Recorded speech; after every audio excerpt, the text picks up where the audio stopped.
Jobs के नए promo ने एक बार फिर कहानी को एक ऐसे मोड़ पर लाकर खड़ा किया है जहां हर किरदार किसी न किसी आजमाइश से गुजरने वाला है। लेकिन इस प्रोमो में एक ऐसा सीन भी है जिसे ज़्यादातर लोग सिर्फ एक आम मुलाकात समझकर आगे बढ़ गए। हालांकि मेरी नज़र में यही आने वाली किसका सबसे बड़ा टर्निंग पॉइंट साबित हो सकता है। आइए देखते हैं आखिर इस प्रोमो में कौन से अहम इशारे छुपे हुए हैं। प्रोमो की शुरुआत ही ऑन के एक ताकतवर डायलॉग से होती है जहां वो कहता है कि वो सारी ज़िंदगी सब सब कुछ बर्दाश्त करता रहा है, लेकिन अब अगर कोई आयला के बारे में बात करेगा तो वो खामोश नहीं बैठेगा।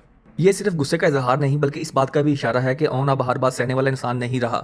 ऐसा महसूस होता है कि वो पहली बार अपने फैसले खुद करने के लिए तैयार है और यही तब्दीली आने वाले हालात को मजीद पेचीदा बना सकती है। उसके बाद एक और दिलचस्प बात सुनने को मिलती है। आयला की माँ उसको कह रही होती है कि तुम्हारी वजह से ही ओन की ज़िंदगी में बरकत आई है, और आयला बोलती है कि ये उसका ज़ाती मामला है, और ये बात ओन बाहर खड़ा सुन रहा होता है। आयला ओन के पास वापस आती है। ओन आयला से पूछता है कि तुम्हें भी वही लगता है कि मुझे वो सब करना चाहिए जो सब चाहते हैं। तो आयला बोलती है नहीं, मेरे लिए सिर्फ आपकी खुशी मैटर करती है।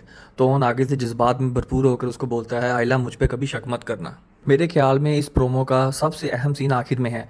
आयला उनको कॉल करके कहती है कि वो जोया के साथ लंच पर जा रही थी और चाहती है कि ओन भी उनके साथ चले, लेकिन ओन ये कहकर इनकार कर देता है कि उसे दफ्तर का कुछ ज़रूरी काम है। लेकिन अगले ही लम्हे जब मंजर बदलता है और जोया और आयला रेस्टोरेंट पहुंचते हैं तो ओन वहां दफ्तर के काम में नहीं बल्कि रमला के साथ बैठा बात कर रहा होता है। अब असल सवाल ये पैदा होता है कि आखिर ओन ने झूठ क्यों बोला। क्या वो जानबूझकर आयला से ये मुलाकात छुपाना चाहता था, या फिर रमला ने उसे किसी अहम बात के लिए बुलाया है जिसका ताल्लुक आने वाले बड़े राज से है।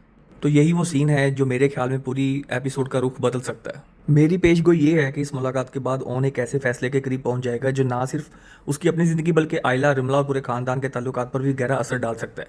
अगर आयला ने ओन को रमला के साथ देख लिया तो गलतफहमियां बढ़ने के इम्कानात भी काफ़ी ज़्यादा हैं, और यही चीज़ कहानी को एक नए मोड़ पे ले जाएगी। आपके ख्याल में ओन ने वाकई झूठ क्यों बोला? क्या वो किसी बड़ी हकीकत तक पहुंचने वाला है, या फिर वो खुद एक नई मुश्किल में फंसने जा रहा है? अपनी राय कमेंट्स में ज़रूर बताएं। और अगर आप रोज़ाना पाकिस्तानी ड्रामों के ऐसे ही तज्ज़ियाती रिव्यू सबसे पहले देखना चाहते हैं तो सीन होरा को सब्सक्राइब करना ना भूलें।